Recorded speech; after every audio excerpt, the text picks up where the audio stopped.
Del 4. Bjærgning af panisk nødsted uden hjælpemidler. Når øvelsen starter, simulerer mediet en IDR.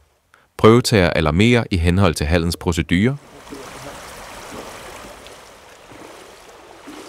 Prøvetager svømmer ud til mediet, og mediet griber fat i prøvetager, som gør sig fri, tager afstand og søger hurtigt ind til mediet.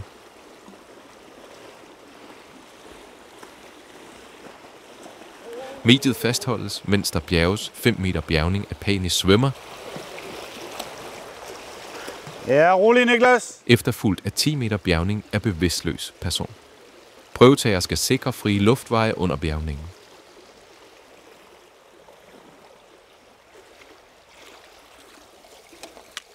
Aflevering ved kant og sikker optagning i samarbejde med hjælper.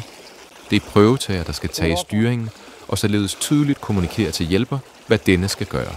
Okay. Så ham op på 3. Jeg har hans hoved. Ja, du har hans hoved. Er du klar? Yes. 1, 2, 3. Og nu trækker ham fri. Derpå skal prøvetager alene påbegynde trinvis førstehjælp til bevidstløs med normal vejrtrækning. Hallo? Hallo? Er du okay? Er du okay? Hallo?